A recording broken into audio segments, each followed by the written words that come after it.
ಸಾಯುವ ಮುನ್ನ ನನ್ನಿಂದ ನಿನ್ನ ತಾಯಿ ಒಂದು ವಚನವನ್ನು ತೆಗೆದುಕೊಂಡಳು.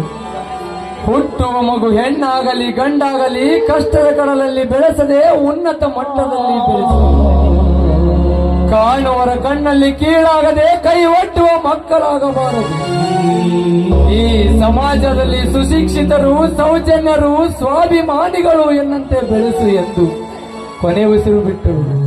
ಅವಳ ಅಭಿಲಾಷೆಯಂತೆ ಹೆಜ್ಜೆ ಹೆಜ್ಜೆಗೆ ಎಚ್ಚರ ವಹಿಸಿ ಚೊಕ್ಕಾಗಿ ಚಿನ್ನದಂತೆ ಬೆಳೆಸಿದ್ದೇನೆ. ಮಗಳೇ, ನಿನ್ನ ಕಣ್ಣಲ್ಲಿ ನೀರು ಬಂದರೆ ನನ್ನ ಕಣ್ಣಲ್ಲಿ ರಕ್ತ ಬರುವುದಮ್ಮ. ಬೆಳೆದು ನಿಂತ ನಿನ್ನಂತ ಮಗಳಿಗೆ ಮದುವೆಯೊಂದು ಮಾಡಿ ಮುಗಿಸಿಬಿಟ್ಟರೆ ಈ ನಿನ್ನ ಹೆತ್ತಪ್ಪನ ಆಸೆ ಮುಗಿಯಿತಮ್ಮ. ಮಗಳೇ, ಅಪ್ಪ, ಈ ಮಗಳ ಭವಿಷ್ಯಕ್ಕಾಗಿ ನಿಮ್ಮ ಆಯುಷ್ಯನೇ ಮುಡುಪಾಗಿಟ್ಟಿದ್ದೀರಲ್ಲ ಅಪ್ಪ. ಹೆತ್ತ ತಾಯಿಯನ್ನು ಕಳೆದುಕೊಂಡ ನನ್ನಂತಹ ಎಷ್ಟು ಅನಾಥ ಮಕ್ಕಳು ನಿಮ್ಮಂತಹ ತಂದೆಯನ್ನು ಪಡೆದಿರಬೇಕಾದ್ರೆ ಅವರು ಎಷ್ಟೊಂದು ಪುಣ್ಯ ಮಾಡಿರ್ಬೇಕು.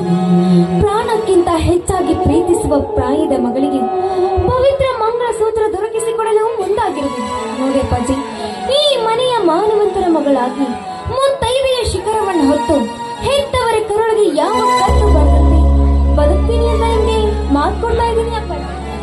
ಸಂತೋಷ ಅಮ್ಮ, ತುಂಬಾ ಸಂತೋಷ. ಈ ಬಡವನ ಮಗಳಾದರೂ ಮಾಡಿಕೊಂಡ ಗಂಡನಿಗೆ ಗರುಡ ಪಕ್ಷಿ ಆಗದೆ ಮನೆಯ ಮುಂದೆ ಬಂದರೆ ಬರ ಮಾಡಿಕೊಳ್ಳುವ ಅರಗಿಣಿಯಾಗಬೇಕಮ್ಮ. ಮಾನ ಮರ್ಯಾದೆಯ ಮಾತು ಸದಾ ನಿನ್ನ ಮನದಲ್ಲಿ ತುಂಬಿರಬೇಕು. ಹುಟ್ಟಿದ ಮನೆಯ ಕೀರ್ತಿ ಕೊಟ್ಟ ಮನೆಯ ಜ್ಯೋತಿಯಾಗಿ ಬೆಳಗಬೇಕು. ಮಗಳೇ, ಹೊಟ್ಟೆಗೆ ಇಟ್ಟು ಇರದಿದ್ದರೂ ಚಿಂತೆ ಇಲ್ಲ, ಗೆಳತಿಯ ಮಾನ ಬಿಟ್ಟು ಕೊಡಬಾರದು.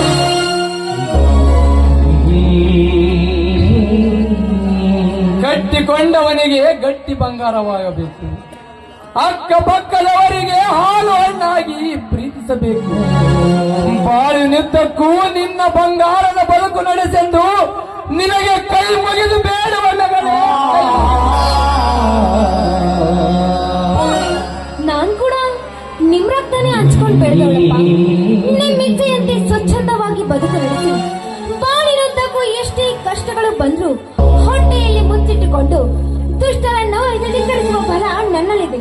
ನೋಡಿ ಅಪ್ಪಾಜಿ, ಈ ಮನೆಯ ಮಾನವಂತರ ಮಗಳಾಗಿ ಮಾಡಿಕೊಂಡವನಿಗೆ ಮಾನಿನಿಯಾಗಿ ನೋಡುವವರ ಕಣ್ಣಲ್ಲಿ ರತ್ನವಾಗಿ ಕೊನೆಯುಸಿರವರೆಗೂ ಬರುತ್ತೀನಿ ಅಂತ ನಿಮ್ಮ ಪಾದ ಒಟ್ಟಿ.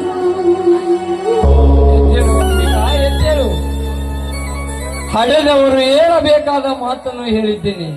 ನುಡಿದಂತೆ ನಡೆಯಬೇಕಾದವಳು ನೀನು. ಬಹುಕಾಲ ಉಳಿಯುವ ಹೆಸರು ಅಳಿಸಿಕೊಳ್ಳಬಾರದು. ಅದು ನಿನ್ನ ಕೈಯಲ್ಲಿದೆ ಮಗು. ಮಗು ಅಂಬಿಕಾ, ಆದ್ರೆ ಒಂದು ಮಾತು ಮಾತ್ರ ಮರೆಯಬಾರದು. ಏನಪ್ಪಾಜಿ ಅದು? ಹೆಣ್ಣಾದವಳು ತನ್ನ ಜೀವನದಲ್ಲಿ ಎಲ್ಲವನ್ನು ಕಳೆದುಕೊಳ್ಳಲಿ, ಆದರೆ ಹೆಂಡತನವನ್ನು ಕಳೆದುಕೊಂಡು ಹೆಣ್ಣು ಕಸ ತಿನ್ನುವ ಗದ್ದೆಗಿಂತಲೂ ಕೀಳಾದವಳು. ಅಂತವಳು ಹೆಣ್ಣಾಗಿರದೆ ಮಣ್ಣಾಗಿ ಹೋಗುವ ಹೆಣವಾದರೆ ಎಷ್ಟೋ ಲೇಸು ಮಗಳೇ, ಎಷ್ಟೋ ಲೇಸು. ಆಯ್ತು ಅಪ್ಪಾಜಿ, ನಿಮ್ಮ ನ್ಯಾಯ ನೀತಿ ಧರ್ಮದಂತೆ ಬರುತ್ತೀನಿ, ಆಯ್ತೇ? ನನ್ನ ಆಸೆ ಈಡೇರಿಸುವ ಕೂಸು ನೀನಾದರೆ ನಿನ್ನ ಮದುವೆಯ ವೈಭವದಿಂದ ಮಾಡಿಕೊಂಡವನ ಮನೆಗೆ ಹೇಗೆ ಕಳಿಸುವೆ ಗೊತ್ತೇನಮ್ಮ? ಹೇಗೆ ಕಳಿಸುವೆ ಅಪ್ಪಾಜಿ? ಹಾಗಾದರೆ ಆಲಿಸಿ ಕೇಳಮ್ಮ ಇನ್ನ ತಂದೆಯ ನುಡಿಯನ್ನು.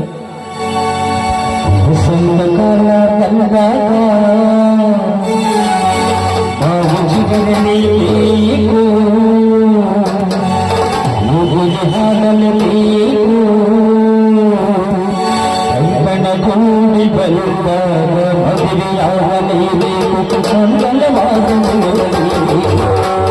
ವಸಂತಕಾಲ ಬಂದಾಗ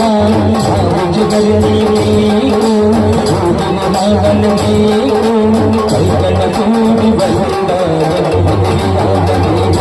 ಮಂಗಲ ಹೊಸಗಾಲ ಹೊಸದಲ್ಲಿ ಹೊಸದಾಗಿ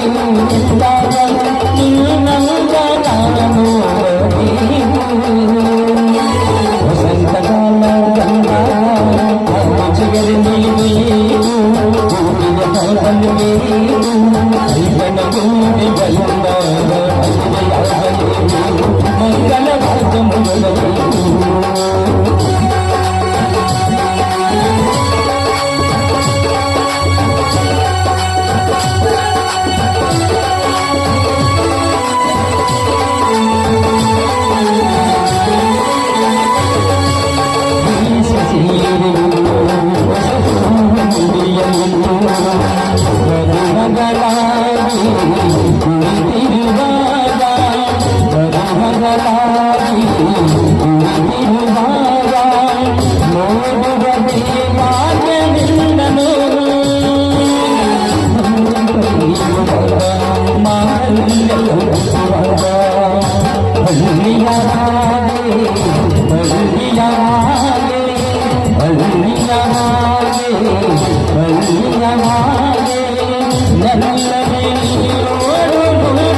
ವಸಂತಕಾಲ ಬಂದಾಗ ಅರಳಿದರೆಬೇಕು ಹುಟ್ಟಿದ ನೀನು ಕೂಡಿ ಬಂದಾಗ ಮಂಗಲವಾಗಿ ಮುಡಿಸಬೇಕು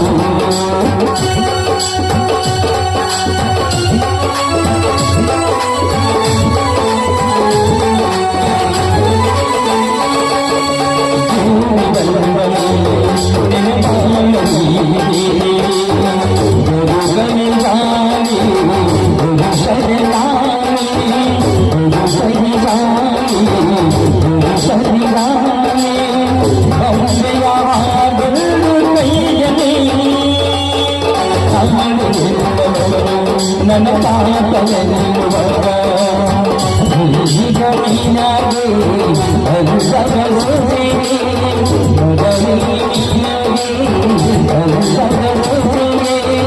ಎಲ್ಲಿಂದ ನಾ ತಂದು ಕೊಡನೆ ಲಕ್ಷ ಲಕ್ಷ ಕೇಳಿದಾಗ ಎಲ್ಲಿ ಹೋಗಿ ಹೋಗಲಿ ವಸಂತಕಾಲ ಬಂದಾಗ ಮಸಿಗಳಲ್ಲಿ ನೀನು ಮುಗಿದ ಹಾಗಲು ನೀನು ಕೈಗಳ ಕೂಡಿ ಬಂದ ಮಂಗಲವಾದ ಮುಗಿಸಬೇಕು ಲಲ ಲಲ ಲಲ ಲಲ ಲಲ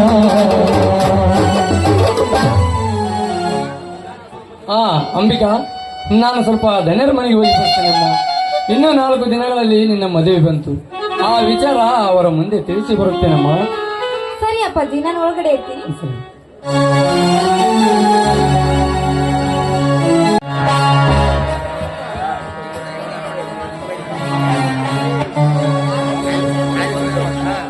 ಮಹಾದೇವಿ, ಮಗು ಮಹಾಂತೇಶ ನಮ್ಮ ಮನೆಗೆ ಬಂದು ಇಲ್ಲಿಗೆ 3 ತಿಂಗಳಾಯಿತು. 3 ತಿಂಗಳ ಅವಧಿಯಲ್ಲಿ ಇವತ್ತು ಭತ್ತದ ಗದ್ದೆ, ಕಬ್ಬಿನ ಜಮೀನು, ಬಾಳೆ ತೋಟ ನೋಡುವುದರಲ್ಲಿ ತುಂಬಾ ಸುಸ್ತಾಗಿ ಹೋಗಿದ್ದಾನೆ. ಮತ್ತೆ ಸಮಯ ಸಿಕ್ಕಾಗ ನಮ್ಮೆಲ್ಲ ಆಸ್ತಿ ತೋರಿಸಿದರಾಯಿತು. ಇಬ್ಬರು ತಾಯಿ ಮಗ ಸೇರಿ ಇಬ್ಬರು ಮನೆಗೆ ನಡೆಯಿರಿ. ನಾನು ಸ್ವಲ್ಪ ರುದ್ರನ ಮನೆ ಕಡೆ ಹೋಗಿ ಬರುತ್ತೇನೆ. ಬೇಡ ಸ್ವಾಮಿ, ರುದ್ರನ ಮಗಳ ಮದುವೆ ಇರುವುದು ಇನ್ನು ನಾಳೆ 10 ಗಂಟೆಗೆ. ಇವತ್ತು ಅವಸರ ಏನಿದೆ ನೋಡಿ. ದಿನವಿಡೀ ಕಾಲ್ನಡಿಗೆಯಿಂದ ನಡೆದು ನಿಮಗೆ ತುಂಬಾ ಆಯಾಸವಾಗಿದೆ. ಈಗೆಲ್ಲರೂ ಸೇರಿ ಮನೆಗೆ ಹೋಗಿ ವಿಶ್ರಾಂತಿ ತೆಗೆದುಕೊಂಡು ನಾಳೆ ಅವನ ಮಗಳ ಮದುವೆಗೆ ಹೋದ್ರಾಯ್ತು. ನಾಳೆನೇ ಹೋಗುವುದಾಗಿತ್ತು ಮಹಾದೇವಿ. ಆದರೆ ಇವತ್ತು 5 ಲಕ್ಷ ರೂಪಾಯಿ ಹಣ ಬೇಕಂತ 4-5 ದಿನಗಳಿಂದ ಕೇಳಿದ್ದ. ಅವ ಕೇಳಿದ ಮೇಲೆ ನಾವು ತಪ್ಪಿಸಬಾರದು ಮಹಾದೇವಿ. ಅವನ ಮಗಳ ಮದುವೆಗೆ ನಾನೇ ಹೋಗಿ ಹಣ ಕೊಟ್ಟು ಬರುತ್ತೇನೆ. ಇಬ್ಬರು ಸೇರಿ ಮನೆಗೆ ನಡೆಯಿರಿ. ಅಪ್ಪಾಜಿ, ಆ ತೊಂದರೆ ತೆಗೆದುಕೊಳ್ಳುವ ಅವಶ್ಯಕತೆ ಇಲ್ಲ. ಆ ರುದ್ರನೇ ಈ ಕಡೆ ಬರುತ್ತಿದ್ದಾನೆ. ಎಲ್ಲಿ ಮಾಂತೇಶ್? ಅದೋ ಹಾಗೆ ನೋಡು.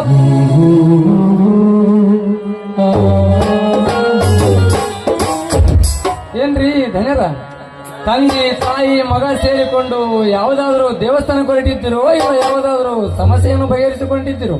ರುದ್ರ, ಸಮಸ್ಯೆಯನ್ನು ಬಗೆಹರಿಸುವ ಸಮಯವೇ ನಮಗೆ ಹೆಚ್ಚಾಗಿರುವುದರಿಂದ ನಮ್ಮ ಮನೆಯ ಸಮಸ್ಯೆಯೇ ನನಗೆ ತಿಳಿದಂತಾಗಿದೆ ರುದ್ರ. ಆದ ಕಾರಣ ಮಹಾಂತೇಶನನ್ನು ಕರೆದುಕೊಂಡು ಹೋಗಿ ನಮ್ಮ ಮನೆಯ ವ್ಯವಹಾರವೆಲ್ಲವ ಒಪ್ಪಿಸುತ್ತಿದ್ದೇವೆ. ಅದಕ್ಕಾಗಿ ನಮಗಿರುವ ಆಸ್ತಿ, ಬಾಳೆ ತೋಟ, ಕಬ್ಬಿನ ಜಮೀನು ಎಲ್ಲ ಆಸ್ತಿಯನ್ನು ತೋರಿಸುವುದಕ್ಕಾಗಿ ಕರೆದುಕೊಂಡು ಹೋಗಿದ್ದೆವು. ಇವತ್ತು ತುಂಬಾ ಬಿಸಿಲು, ಅದಕ್ಕಾಗಿ ಬೇಸರವಾಯಿತು. ಎಲ್ಲರೂ ಸೇರಿ ಅದಕ್ಕೆ ಮನೆ ಕಡೆ ಹೊರಟಿದ್ದೆವು. ಹೇಗೂ ಮನೆ ಕಡೆ ಹೊರಟಿದ್ದೀರಿ, ನಮ್ಮ ಮನೆ ಹತ್ರನೇ ಬಂದಿರುವಿರಿ. ಮಾಂತೇಶಬ್ದಣೆ ನಮ್ಮ ಮನೆಗೆ ಒಂದ್ಸತನೂ ಬಂದಿಲ್ಲ. ನೀವು 3 ಜನ ಈ ಬಡವನ ಮನೆಯಲ್ಲಿ ಪಾದ ಇಟ್ಟು ಹೋದರೆ ನಾನು ಸ್ವಲ್ಪ ಪಾವನನಾಗಬಹುದು. ರುದ್ರಣ್ಣ, ನೀ ಹೇಳೋದೇನೆ ನಿಜ. ಆದ್ರೆ ಇವತ್ತು ಬೇಡ, ಹೇಗೋ ಇನ್ನು ನಾಳೆ ನಿನ್ನ ಮಗಳ ಮದುವೆ ಇದೆಯಲ್ಲ ನೋಡು. ಅವರು ಹೊಲದಲ್ಲಿ ಅಡ್ಡಾಡಿ ತುಂಬಾ ಆಯಾಸವಾಗಿದ್ದಾರೆ. ಈಗೆಲ್ಲರೂ ಸೇರಿ ಮನೆಗೆ ಹೋಗಿ ನಾಳೆ ನಿಮ್ಮ ಮನೆಗೆ ಬಂದು ಅಲ್ಲಿ ಪೂಜೆ ಮುಗಿಸ್ಕೊಂಡು ನೇರವಾಗಿ ಮದುವೆ ಮಂಟಪಕ್ಕೆ ಹೋದ್ರಾಯ್ತು. ಜನರ, ನೀವು ತಪ್ಪದೇ ನನ್ನ ಮಗಳ ಮದುವೆಗೆ ಬರ್ಬೇಕ್ರಿ ಅಪ್ಪ. ದೇವರು ಕೂಡಿಸಿ ಕೊಟ್ಟಂಗ ಒಳ್ಳೆಯ ಸಮಯಕ್ಕೆ ಬಂದಿದ್ದೀವಿ. ತಪ್ಪಲಾರ್ದಂಗ್ ಬರ್ಬೇಕು ನೋಡ್ರಿ ಅಪ್ಪ. ಖಂಡಿತವಾಗಿ ಬರ್ತೀನಿ ರುದ್ರ. ನಾ ಏನು ಬರ್ತೀನಿ ಅಪ್ಪರ.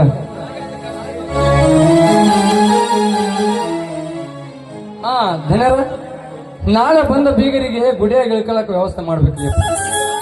ಈಗ ಬೇಕಾದವ್ರನ್ನ ಅಲ್ಲಿಗೆ ಕಳಿಸ್ಬಿಟ್ರಿಯಪ್ಪ. ನಾನು ಸ್ವಲ್ಪ ಮುಂದೆ ನಿಂತ್ರೆ ಎಲ್ಲ ಕೆಲಸ ಜಲ್ದಿ ಮುಗಿತೈತ್ರಿ ಅಪ್ಪ. ಬರ್ತೀನಿ ಅಪ್ಪರ.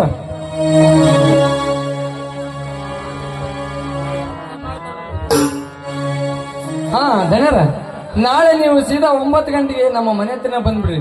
ಮತ್ತೆ ನಾ ಕರೆಲಾಕ್ ಬಂದಿಲ್ಲ ಅಂತ ನೀವು ಸಿಟ್ಟಾಗಬಾರ್ದ್ರಿ ಅಪ್ಪ. ನಾವು ನೀವು ಕೂಡಿಕೊಂಡು ಮದುಮಗಳನ್ನ ಕರೆದುಕೊಂಡು ದೇವಸ್ಥಾನ ಹತ್ರ ಹೋದ್ರಾಯ್ತು. ಅಷ್ಟೇ ಮಾಡು ರುದ್ರ.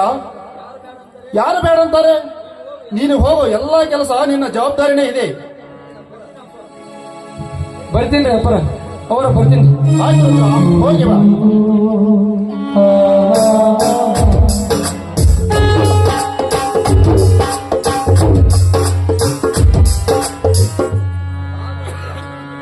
ಪಾಪ ರುದ್ರ ಮಗಳ ಮದುವೆ ಮಾಡುವುದಕ್ಕಾಗಿ ಮನ ತುಂಬೆ ಒದ್ದಾಡುತ್ತಿದ್ದಾನೆ. ಎತ್ತವರ ಮದುವೆ ಎಂದರೆ ಮಕ್ಕಳಿಗೆ ಬಲು ಹಿಗ್ಗು. ಅರೆ, ಇದೇನು ಮಹಾದೇವಿ? ಮಾತಿನ ಬರದಲ್ಲಿ ರುದ್ರನಿಗೆ ಹಣ ಕೊಡುವುದನ್ನೇ ಮರೆತು ಬಿಟ್ಟಿ. ಚೇ ಅವನಾದರೂ ನೆನಪಿಸಬಾರದೆ? ಹಾ ಮಹಾದೇವಿ, ನೀವಿಬ್ಬರು ತಾಯಿ ಮಗ ಸೇರಿ ಇಬ್ಬರು ಮನೆಗೆ ನಡೆಯಿರಿ. ನಾನು ರುದ್ರನ ಮನೆಗೆ ಹೋಗಿ ಹಣ ಕೊಟ್ಟು ಬರುತ್ತೇನೆ. ಬೇಡ ರೀ, ನೀವು ಹೋಗೋದು ಬೇಡ. ನೋಡಿ, ನನ್ನ ಮಗ ಮಹಾಂತೇಶ ಹೇಗೋ ಇಲ್ಲೇ ಇದ್ದಾನಲ್ಲ, ಅವನ ಕೈಯಲ್ಲೇ ಕೊಡಿ, ಅವನ ಹೋಗಿ ಕೊಟ್ಟು ಬರ್ತಾನೆ. ಮತ್ತೇಕೆ ಅವನನ್ನು ಕೊಟ್ಟು ಕಳಿಸ್ತೀಯ ಮಹಾದೇವಿ? ನಾನು ಹೋಗಿ ಕೊಟ್ಟು ಬರುತ್ತೇನೆ. ಅಪ್ಪಾಜಿ, ಆ ತೊಂದರೆ ತೆಗೆದುಕೊಳ್ಳುವ ಅವಶ್ಯಕತೆ ನಿನಗಿಲ್ಲ. ನಾನೇ ಹೋಗಿ ಕೊಟ್ಟು ಬರುತ್ತೇನೆ. ನೀವು ತುಂಬಾ ಆಯಾಸಗೊಂಡಿದ್ದೀರಾ, ಮನೆಗೆ ನಡೆಯಿರಿ. ಮಹಾಂತೇಶ, ಅವನೆಲ್ಲಿರ್ತಾನಂತ ನೀನು ಹೋಗಿ ಕೊಟ್ಟು ಬರ್ತೀಯೋ? ಹಾ ಮಹಾಂತೇಶ, ಇದ್ದರೆ ಜ್ಞಾನೇಶ್ವರನ ಗುಡಿ ಹತ್ರ ಇರುತ್ತಾನೆ, ಇಲ್ಲದಿದ್ದರೆ ಮನೆಯಲ್ಲೇ ಇರುತ್ತಾನೆ. 5 ಲಕ್ಷ ರೂಪಾಯಿ ಹಣ ಅದು ಅಂತ ಹೇಳಿ ಕೊಟ್ಟು ಬಾ. ನಾ ಕೊಟ್ಟು ಬರ್ತೀನಿ, ನೀವು ನಡೆಯಿರಿ.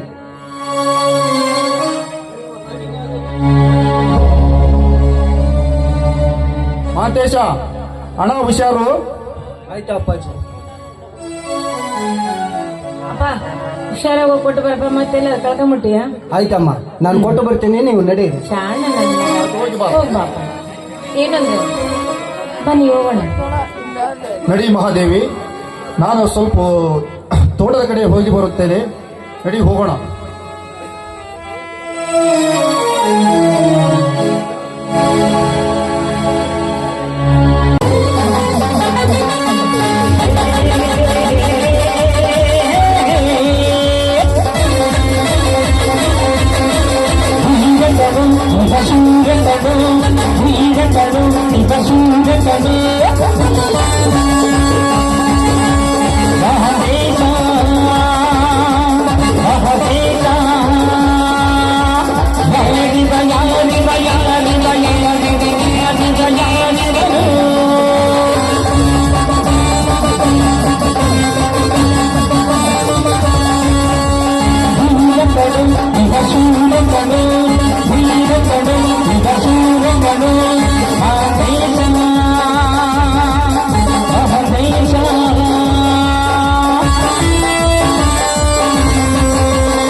ಯಾರಿದ್ದೀರಾ ಮನೆಯಲ್ಲಿ?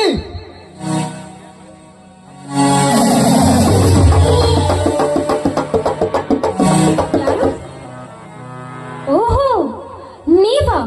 ನಮ್ಮ ಮನೆಗೆ ಯಾರೋ ಅತಿಥಿಗಳು ಬಂದಿರಬಹುದು ಅಂತ ನಾನು ತಿಳಿದುಕೊಂಡಿದ್ದೆ. ಆದ್ರೆ ನಮ್ಮ ಮನೆಯ ಬಾಗಿಲಲ್ಲಿ ಬಂದು ನಿಂತದ್ದು ನನ್ನ ಬೆನ್ನಿಗೆ ಬಿದ್ದಂತ ಬೇತಾಳದ ಭೂತ. ಹೇ ಮಾತೇಶ್, ಮತ್ತೊಬ್ಬರ ಮನೆಗೆ ಬರಲು ನಿನಗೆ ನಾಚಿಕೆ ಆಗೋದಲ್ಲವೇ? ನಿನ್ನ ಬುದ್ಧಿ ಶುದ್ಧವೇ ತಾನೇ?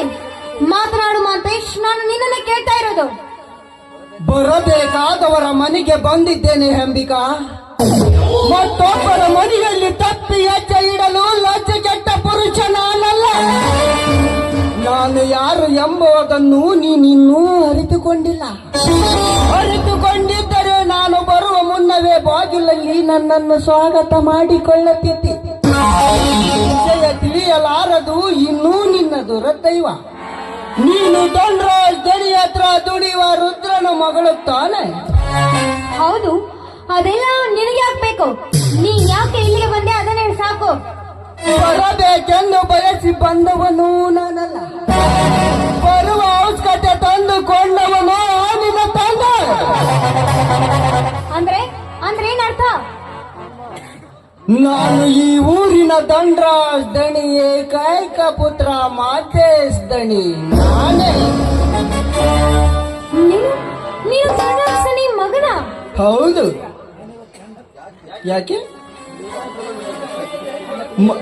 ಯಾಕೆ ಅಂಬಿಕಾ, ಮೈಯಲ್ಲಿ ಹರಿಯುವ ರಕ್ತ ಎಪ್ಪಗಟ್ಟಿತೆ ಅಥವಾ ನಿಂತ ನೆಲವೇ ನಂಬದಂತಾಯಿತೆ?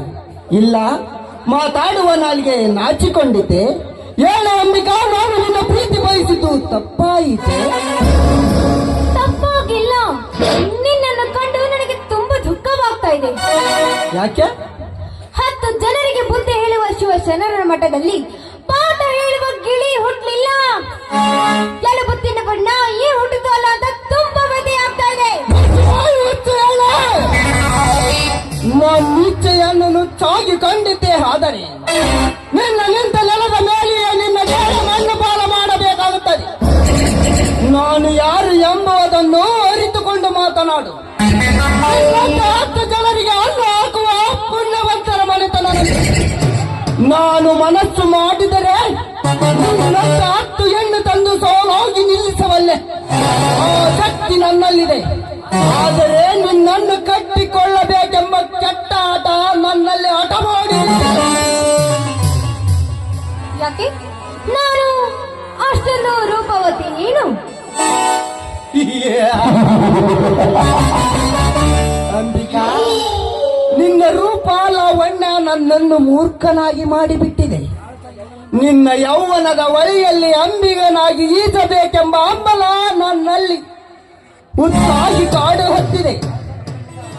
ನಿನ್ನ ಪ್ರೀತಿಯ ಅರಮನೆಯಲ್ಲಿ ಮಹಾರಾಜನಾಗಿ ಮೆರೆಯಬೇಕೆಂಬ ಹುಚ್ಚುತನ ನನ್ನಲ್ಲಿ ಕಿತ್ತಾಗಿ ಕಾಡು ಹತ್ತಿದೆ.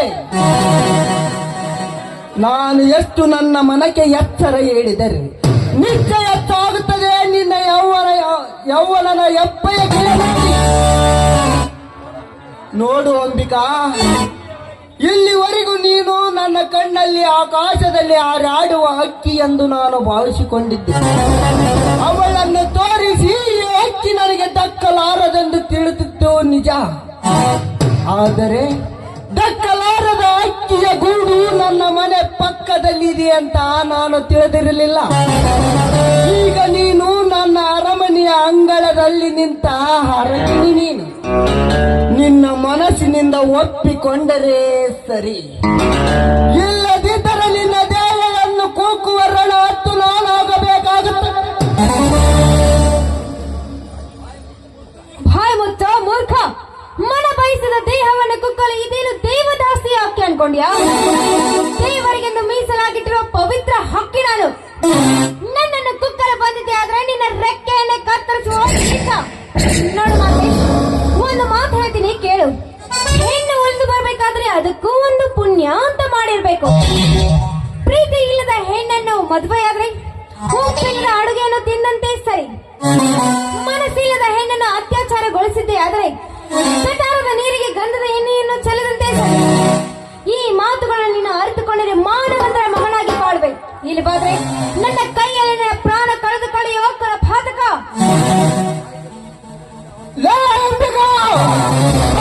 ಬಂದಂತೆ ಬಗಳಿದ್ದೆ, ಆದರೆ ನನ್ನ ಕೋಪ ಬಿಟ್ಟು ಎತ್ತಿಗೆ ಆಡುವುದು. ನೀನೆಷ್ಟು ನನ್ನ ಮನಕ್ಕೆ ಎತ್ತರ ಹೇಳಿದರು ಅವು ಭದ್ರವಾಗಿ ನಿಲ್ಲಲಾರವು. ಈ ಮಾಂತೇಶನಿಗೆ ಗೊತ್ತಿರುವುದು ಒಂದೇ, ಒಲಿದು ಬರಲಾರದ ಹೆಣ್ಣನ್ನು ಬೆನ್ನು ಹತ್ತುವುದಿದ್ದರೆ ಓಡುವ ಜಿಂಕೆಯನ್ನು ಬೇಟೆ ಆಡಿದಷ್ಟು ಸಂತೋಷ ನನ್ನ ಪಾಲಿಗೆ. ಪ್ರೀತಿ ಇಲ್ಲದ ಹೆಣ್ಣನ್ನು ಭೋಗಿಸುವುದಿದ್ದರೆ ಓಡುವ ಜಿಂಕೆಯನ್ನು ಬೇಟೆ ಆಡಿದಷ್ಟು ಸಂತೋಷ ನನ್ನ ಪಾಲಿಗೆ. ಮನಸ್ಸಿಲ್ಲದ ಹೆಣ್ಣನ್ನು ಮದುವೆ ಆಗೋದಾದರೆ ಆಟ ಮಾಡುವ ಕುದುರೆಯನ್ನು ತಂದು ರಥಕ್ಕೆ ಕಟ್ಟಿ ಚಾಟಿಯಿಂದ ಒಡೆದು ಸವಾರಿ ಮಾಡಿದಷ್ಟು ಸಂತೋಷ ನನ್ನ ಪಾಲಿಗೆ. ಅಂಬಿಕಾ, ಮಾತು ಮುಂದುವರೆದರೆ ವೈರತ್ವ ಬೇಟರೆ, ವೈರತ್ವ ಬೆಳೆದರೆ ವಿನಾಶ ಹುಟ್ಟುತ್ತದೆ, ವಿನಾಶ ಹುಟ್ಟಿದಂತೆ ಸರ್ವನಾಶವಾಗುತ್ತದೆ, ಸರ್ವನಾಶವಾದರೆ ಯಾರಿಗೆ ಉಪಾಯವಾಗಲಾರದು. ಈ ಸಮಯದಲ್ಲಿ ನಾವಿಬ್ಬರು ಸರಸನಾಡುವುದು ಉತ್ತಮ ಅವಕಾಶ ಅಂತ ನಿನಗೆ ಎಚ್ಚರಿಕೆ ಹೌದಾ? ಹೌದು. ಮಿಸ್ಟರ್ ಮಹಾಂತೇಶ್, ನಾನು ನಿಮ್ಗೊಂದು ಪ್ರಶ್ನೆ ಕೇಳ್ತೀನಿ, ಉತ್ತರ ಕೊಡ್ತೀರಾ? ಕೇಳು, ಅದಕ್ಕೇನಂತೆ? ಮಾನವನು ಹೊಟ್ಟೆ ಹಸಿದಾಗ ಹೊಟ್ಟೆಗೆ ಏನ್ ತಿಂತಾನೆ? ಇದು ಎಂತ ಪ್ರಶ್ನೆ? ಹಸಿದ ಹೊಟ್ಟೆಗೆ ಅನ್ನವನ್ನು ತಿನ್ನುತ್ತಾನೆ. ಆ ಅನ್ನವನ್ನು ತಿನ್ನುವ ಬದಲು ಸಗಣಿಯನ್ನು ಯಾಕೆ ತಿನ್ನಬಾರ್ದು? ಹಸಿದ ಹೊಟ್ಟೆಗೆ ಅನ್ನವನ್ನು ತಿನ್ನೋದನ್ನು ಬಿಟ್ಟು ಸಗಣಿಯನ್ನು ಎಂದೂ ತಿನ್ನಲಾಗದು. ಈಗ ನೀನು ತಿನ್ನಲು ಬಂದದ್ದು ಅದೇ ಸಗಣಿ ಎಣ್ಣೆ. ಹಸಿದ ಹೊಟ್ಟೆಗೆ ಹಣ್ಣ ಬೇಕು, ಗಂಟಿಗೆ ಒಂದು ಹೆಣ್ಣು ಬೇಕು ಎಂದು ಹೆಂಡತಿ ಎಂಬ ಹೆಣ್ಣನ್ನು ಸೃಷ್ಟಿಸುತ್ತಾನೆ ಬ್ರಹ್ಮ. ಅದನ್ನು ತಿಳಿಯದೆ ಪರ ಹೆಣ್ಣಿನ ಮೇಲೆ ಕಣ್ಣು ಹಾಕಿದರೆ ಸಗಣಿಯನ್ನು ತಿಂದಂತೆ ಸರಿ. ನಿನ್ನ ತತ್ವದ ಕೇಳಲು ನಾನು ಇಲ್ಲಿಗೆ ಬಂದಿಲ್ಲ. ಅಂಬಿಕಾ, ನಾನೀಗ ಒಂದೇ ನಿರ್ಧಾರ ಮಾಡಿಕೊಂಡಿದ್ದೇನೆ. ಎರಡರಲ್ಲಿ ಒಂದು ಹೋಗಲೇಬೇಕು. ಏನಾಗ್ಬೇಕು? ನಿನ್ನ ಯೌವನದ ಅಂಗಳದಲ್ಲಿ ನಿನ್ನ ಅಂದ ಚಂದ ಉಣ್ಣಬೇಕು ಒಂದು, ಇಲ್ಲ ನನ್ನ ಕೈಯಿಂದ ನಿನ್ನ ಪ್ರಾಣ ಕಳೆದುಕೊಳ್ಳಬೇಕು ಒಂದು. ಅಂಬಿಕಾ, ಇವತ್ತು ಯಾರ ದೈವದಲ್ಲಿ ಯಾರ ದುರಂತ ಆವರಿಸಿದೆಯೋ ಕಾದು ನೋಡಬೇಕಾಗಿದೆ. ನಿನಗೆ ಎಷ್ಟು ಸಮಯ ನಿನಗಿಲ್ಲ, ಸ್ವಲ್ಪ ವಿಚಾರಿಸು.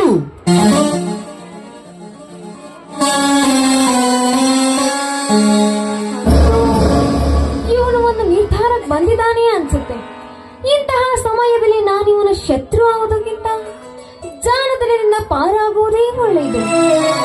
ಹಾ ಮಾಂತೇಶ್, ನೋಡಿ, ನೀವು ನನ್ನನ್ನು ಇಷ್ಟೊಂದು ಪ್ರೀತಿಸ್ತೀರಾ ಅಂತ ನನಗೆ ಗೊತ್ತೇ ಆಗ್ಲಿಲ್ಲ. ನೋಡಿ, ಪ್ರೀತಿಗಾಗಿ ಪ್ರಾಣ ತೆಗೆಯಲು ಸಿದ್ಧರಿದ್ದೀರಿ, ಪ್ರಾಣ ಕೊಡಲು ಸಿದ್ಧರಿದ್ದೀರಿ.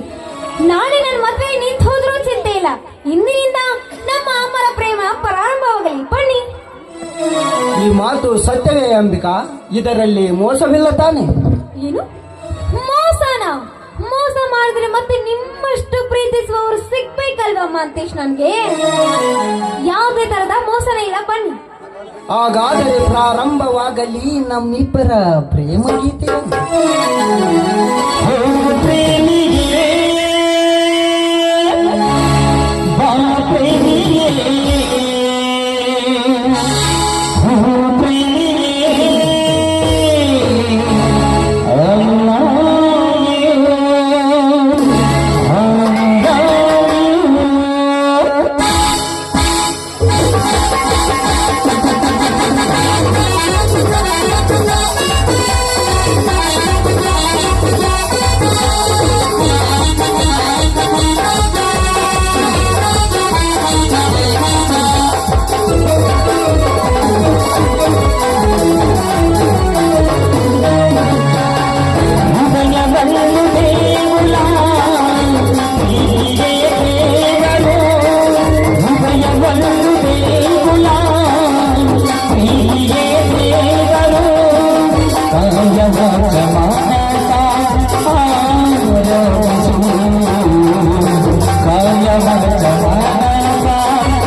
ತಿಳಿದುಕೊಳ್ಳಬೇಕು ಒಂದು ಯಾವುದು ಬೇಕು ನಿರ್ಧಾರ ಮಾಡು.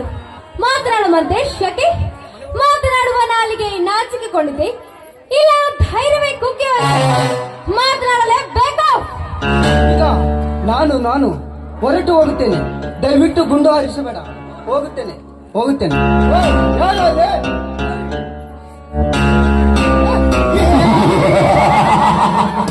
ಈಗ ಯಾರು ನೆನೆಸಿಕೊಳ್ಳಬೇಕು ಮನೆಯ ದೇವರ?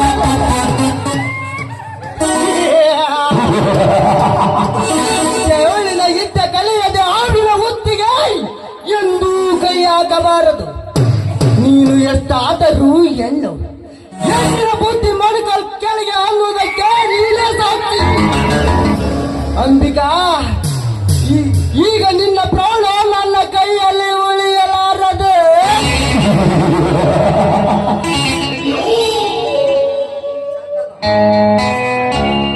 ಚಾಡಲ್ಲ, ನನ್ನ ಏನು ಮಾಡ್ಬೇಡ. ನಿನ್ ಕೈ ಮುಗಿತೀನಿ, ಬಿಟ್ಬಿಡು ಮಂತೇಶ್, ಬೇಡ. ಲೇ ಅಂಬಿಕಾ,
ಅಂಬಿಕಾ, ಬಹುದಿನಗಳ ಹಂಬಲವನ್ನು ಇಂದು ನಾನು ಗೆದ್ದುಕೊಂಡೆ. ನಿನ್ನ ಯೌವನದ ಹೊಳೆಯಲ್ಲಿ ಈಜಿದ ನಿನ್ನ ಮುಟ್ಟಿದ ಮೊದಲನೆಯ ಪುರುಷ ಅಂದರೆ ನಾನೇ.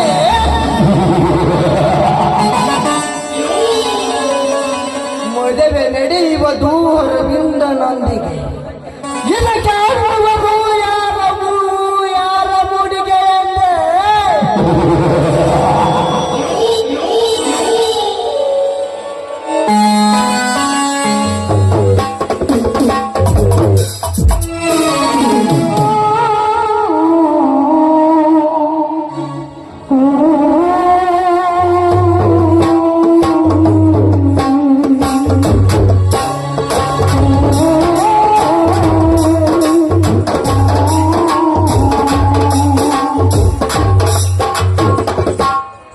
ಸೃಷ್ಟಿಕರ್ತನಾದ ಶಿವನು ಇಷ್ಟೊಂದು ವಿಚಿತ್ರವಾಗಿ ಸೃಷ್ಟಿಸಿರುವ ಈ ನನ್ನ ಬದುಕನ್ನು ಸಂತೆಯಲ್ಲಿ ಚಿಂತೆ ಇಲ್ಲದೆ ಬಹಳ ಸಂಗಾತಿಯನ್ನು ಸೇರಬೇಕಾದ್ರೆ ರಣ ಹತ್ತು ಬಂದು ನನ್ನ ದೇಹವನ್ನೇ ಕುಗ್ಗಿ ಹಾಕಿತು. ನನ್ನನ್ನು ನಂಬಿದವರಿಗೆ ನಾವು ಯಾವ ಭಾವಚಿತ್ರ ತೋರಿಸಲಿ ಅವರ ಕಣ್ಣಿಗೆ. ಇಲ್ಲ, ನಾನು ಬದುಕಬಾರದು.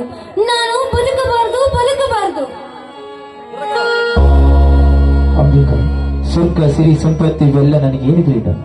ನಿನ್ನ ಪವಿತ್ರ ಪ್ರೇಮ, ಶ್ರೀಮಂತಿಕೆ, ಶೀಲ, ಸ್ವರ್ಗದ ಸಮಾನದಾನ, ಈ ನಿನ್ನ ಸೌಂದರ್ಯ ಸಾಧ್ಯಕಷ್ಟು ಪರಿಶುದ್ಧವಾದ ನಿನ್ನ ಗುಣವ ಮುಂದೆ ನಿನ್ನ ಕಣ್ಣಲ್ಲಿ ಸ್ವರ್ಗ ನಿಜಕ್ಕೂ ಕೀಳಾಗಿ ಕಾಣುವುದಕ್ಕಿಂತ ಅಂಬಿಕಾ. ಇಲ್ಲ ಅರವಿಂದ್, ಇಲ್ಲ, ನೀವು ತಿಳಿದುಕೊಂಡ ಅಂಬಿಕಾ ನಾನಾಗಿಲ್ಲ. ಅಂಬಿಕಾ ಅಮೃತದ ಪಾತ್ರೆಯಲ್ಲಿರುವ ಹಾಲೆಂದು ನೀವು ಭಾವಿಸಿದ್ದೀರಿ. ಈ ಪಾತ್ರೆಯಲ್ಲಿಯೂ ಮೃಗ ಮಾನವನು ಬಂದ ಉಪ್ಪಿನ ಅರಳು ತರಬೇಕಲ್ಲ. ಇಲ್ಲ ಅರವಿಂದ್, ಇಲ್ಲ, ನಾನು ಬದುಕಬಾರದು.